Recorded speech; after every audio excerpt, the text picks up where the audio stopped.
Welcome back everybody, saudara semua di seluruh Indonesia. Uh, The Fed, Bank Sentral Amerika sudah menaikkan suku bunga 50 basis point, yaitu 0,50% pada kemarin pagi ya, waktu Indonesia Barat ya. Jadi suku bunga Amerika sudah 1% ya. Nah, kondisi ini membuat dunia semakin kekeringan likuiditas dan kedepannya ini kondisi ini akan semakin makin sulit ya. Ditambah lagi hari ini ya sudah di Rusia sudah begitu persiapan parade militer ya untuk mempersiapkan pada tanggal 9 Mei mereka mendeklarasikan untuk membangkitkan semangat rakyatnya ya, itu ada hari kemenangan. Tanggal 9 Mei itu adalah hari kemenangan Rusia ya terhadap atas Nazi Jerman pada waktu Perang Dunia Kedua. Nah, pada saat itulah kesempatan dia menggelorakan semangat rakyat Rusia untuk menyetujui apa yang dia inginkan untuk terjadi Perang Dunia Ketiga, untuk menyerang NATO dan negara-negara Eropa dan Amerika. Ya, jadi kondisi nanti semakin sulit ya dengan di-stopnya aliran gas ke Eropa ya. Dengan itu juga membuat harga minyak ini, harga oil sekarang sudah menanjak cukup tinggi ya. Hari ini sudah 108 US dollar per barel dan melihat dari technical analisisnya, maka harga minyak dunia itu akan kembali ke level 130 US dollar per barel pada waktu pecah perang pertama kali itu. Dan ini akan kembali lagi ke harga itu 130 US dollar per barel dan pecah nantinya, tembus ya, break harga 130 US dollar per barel dan akan terus menuju ke harga tertinggi sepanjang sejarah dunia ya. Harga minyak dunia itu pada tahun 2008 ya, awal tahun 2008 itu harga minyak sempat menuju 149 US dollar per barel. Maka harga 150 US dollar per barel bentar lagi ya, bulan Mei ini sudah di depan mata, akan tembus ya, akan break 150 US dollar per barel dan mungkin menuju ke 180 US dollar per barel. Ini kondisi yang sangat mengkhawatirkan. Jika harga minyak semakin makin tinggi, maka kondisi bagi negara kita Indonesia itu akan gawat. Ini kita bicara fakta yang akan terjadi. Kondisinya akan sangat mengerikan ya buat anggaran pendapatan dan belanja negara. Nah, kenapa saya harus memberitahukan ini? Wah, ini Anda harus waspada untuk seluruh pemangku kebijakan ya yang membuat kebijakan ya, petinggi-petinggi di negeri ini, supaya Anda harus gimana ya? Anda harus perhatikan ini, Anda harus cermati ini, Anda harus mengambil langkah antisipasi. Ya, dan juga bagi semuanya di sini perlu saya kasih tahu bahwa ini akan sangat gawat sekali. Maka rupiah kita ini akan sangat melemah nanti. Dan yang seperti yang saya sudah memberitakan selalu bahwa rupiah itu akan menembus break level 18.000 itu sangat-sangat besar terjadi. Dan ini akan kondisi yang paling gawat di Indonesia adalah kondisi membengkaknya anggaran pendapatan belanja negara disebabkan karena makin tingginya harga minyak dan harga minyak itu tidak turun-turun. Makin tinggi, makin tinggi, perang itu tidak selesai terus, malah perang itu akan semakin eskalasinya semakin besar menuju perang dunia ketiga. Maka harga minyak itu tembus 150, 180, bahkan bisa tembus 200 US dollar per barel. Nah, yang saya mau bicarakan di sini adalah ini gawat terhadap negara Republik Indonesia. Ini adalah anggaran pendapatan dan belanja negara.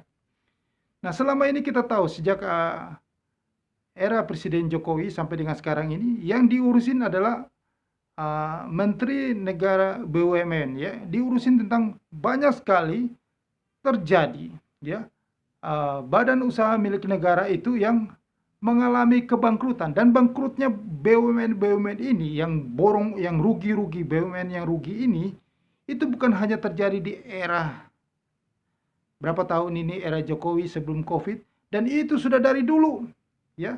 Dari dulu itu terjadi BUMN rugi melulu, ya.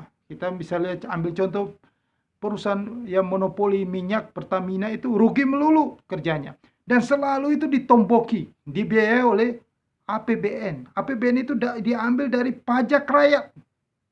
Rakyat lah, uang rakyat dipakai untuk menomboki BUMN. Sementara BUMN itu adalah perusahaan negara yang seperti perusahaan listrik, ya, Pertamina, itu perusahaan-perusahaan yang monopoli. Tidak ada swasta yang menangani, yang masuk dalam lahan bisnis itu, dan dia melayani seluruh kepentingan bisnisnya seluruh Indonesia, ya. Tetapi perusahaan itu rugi. Nah, inilah yang menjadi aneh, lucu. Jadi perusahaan-perusahaan BUMN itu, itulah tempat sarang koruptor, tempat sarang penyamun, ya. Pejabat-pejabat itu tidak bisa mengelola perusahaan badan usaha milik negara. Jadi perusahaan-perusahaan pemerintah itu hanya tempat bagi mereka ongkang-ongkang kaki, menghabisi uang rakyat, ya, korupsi, menghabisi anggaran, ya, tidak bagaimana membuat satu perusahaan dikelola dengan baik, manajemen yang baik, ya, biayanya bagaimana diminimize biayanya, tetapi mereka memboroskan anggaran untuk kepentingan mereka, sehingga perusahaan-perusahaan BUMN itu rata-rata semuanya rugi. Jika perusahaan-perusahaan BUMN ini selama ini selalu mendapatkan fasilitas dari pemerintah, selalu mendapatkan insentif, kemudahan-kemudahan dari pemerintah.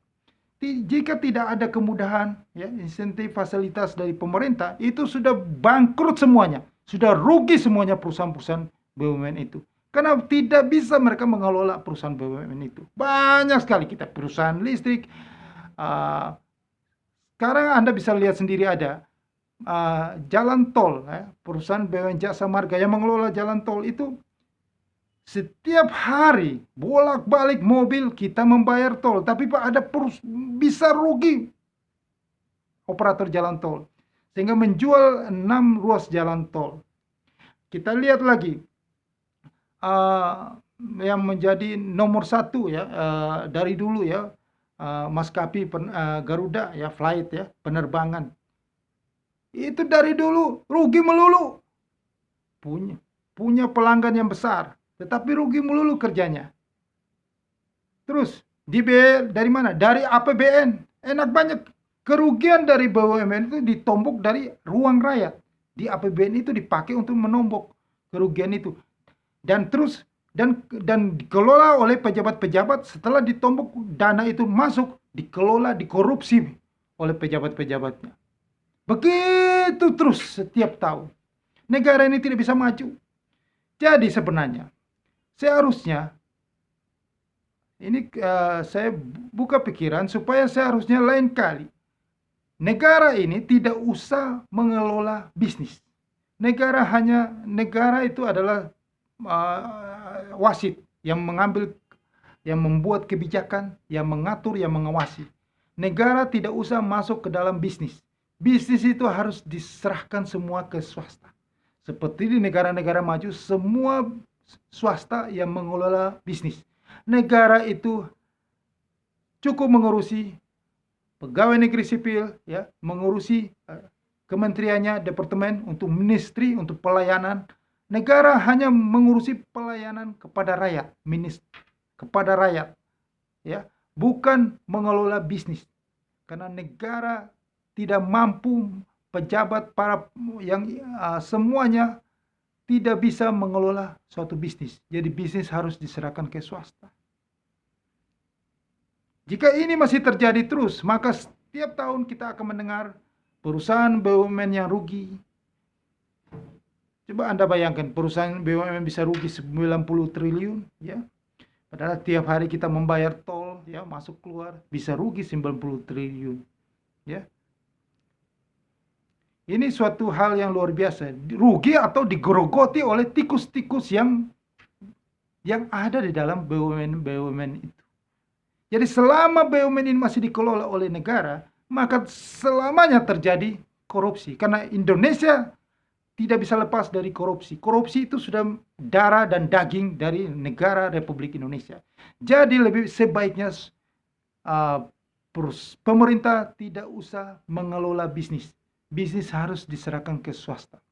Perusahaan BUMN itu sebaiknya ditutup saja atau diserahkan kepada swasta. Swasta yang mengelola bisnis. Jangan sampai selalu perusahaan BUMN rugi digerogoti dari APBN. Ya, APBN itu adalah pajak rakyat, uang rakyat, ya, dipakai untuk membiayai perusahaan BUMN yang rugi itu terus dikorupsi oleh pejabat-pejabat yang mengelolanya. Nah, jangan sampai nanti, ini tahun ini, Anda bisa melihat bahwa kondisi likuiditas yang sangat kering ini dengan ada gelombang suku bunga tinggi di seluruh dunia. Ya, di negara tetangga kita, di Australia, semuanya sudah menaikkan suku bunga, yang mengikuti terjadi di Eropa dan Amerika yang suku bunganya sudah naik. Maka kita jika naikin suku bunga lagi, maka negara ini benar-benar kering likuiditas. Maka BUMN itu yang tidak produktif, banyak sekali BUMN itu menggerogoti anggaran APBN negara kita. Itu adalah uang rakyat. Jangan sampai gara-gara mau menombok itu APBN, nanti dinaikin pajak, ya, subsidi berkurang. Sebaiknya negara hanya mengurus pelayanan kepada rakyat. Jadi uang-uang itu jangan dimasukin lagi ke BUMN yang rugi, sebaiknya untuk subsidi, untuk meringankan 9 bahan pokok rakyat. Jadi harga minyak goreng tidak naik, BBM juga bisa disubsidi, tidak naik. Seharusnya pemerintah punya tugas menangani itu, menangani pelayanan kepada masyarakat. Pemerintah cukup mengurus PNS itu, pelayanan-pelayanan itu. Itu aja pemerintah tidak bisa mengurus yang benar. Ya, mereka korupsi, mereka kerja tidak betul, malas-malas saja, pemerintah tidak bisa memecat mereka. Yang itu aja tidak betul, pemerintah mau ngurusin bisnis. Justru bisnis itulah sarang kehancuran anggaran, korupsi besar-besaran di dalamnya. Jadi, semoga ini bisa, video konten ini bisa sampai ke petinggi-petinggi bahwa pemerintah tidak usah mengurus bisnis. Bisnis itu diserahkan ke swasta. Jangan sampai nanti, ya, tahun ini atau tahun depan dengan kondisi global, ya, kondisi resesi yang menuju ke depresi hebat ini, maka banyak sekali BUMN yang rugi, akhirnya menggerogoti APBN. Pemerintah sudah tidak punya APBN, karena kalau rakyat sudah susah mau naikin pajak, mau narik untuk APBN, bagaimana? Akhirnya dijual.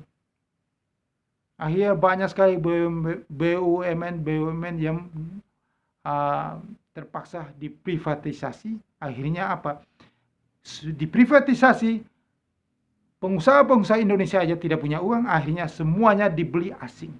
Akhirnya perusahaan-perusahaan negara ini dimiliki oleh asing. Seperti yang terjadi di era zaman waktu terjadi resesi, ya, terjadi krisis di era Presiden Megawati. Akhirnya BUMN strategis dijual dan dibeli oleh perusahaan-perusahaan asing. Nah, ini bisa terjadi nanti. Tidak bisa terjadi nanti 1-2 tahun ke depan ini. Karena kondisi global itu benar-benar kekeringan likuiditas. Maka saya membuat konten ini karena saya sudah bisa membayangkan akan terjadi sekarang aja, sudah sebelum COVID-19 aja seperti Garuda merugi terus. Apalagi terjadi COVID-19, ya, pandemik, ya, sekarang ini kondisi resesi global, maka Garuda Indonesia, ya, maskapai Garuda itu akan mengalami kebangkrutan. Jika nanti mau dipertahankan, maka diambil lagi uang dari APBN untuk membiayai itu. Seperti tambang Freeport juga kita sudah mengeluarkan dari APBN yang begitu besar. Ya, semua digerogoti oleh APBN. Ya, seharusnya itu diserahkan kepada swasta. Negara tidak usah mengelola bisnis. Ya, Ya, kita ini kan bukan negara komunis atau negara sosialis. Ya, kita negara kapitalis. Jadi negara hanya sebagai pengatur, pengawas, wasit yang membuat kebijakan. Nah, negara tinggal menarik pajak dari perusahaan-perusahaan swasta yang mengelola bisnis itu untuk pendapatan negara. Jadi negara tidak usah ikut di dalam bisnis itu. Karena negara tidak mampu mengelola. Pejabat-pejabat itu hanya untuk korupsi, menggerogoti anggaran APBN. Membuat negara semakin rugi, utang melulu, ya. Jadi negara fokus, ya, seperti tambang terbesar di Papua itu seharusnya yang membeli saham terbesar adalah perusahaan swasta dalam negeri, bukan pemerintah yang membeli.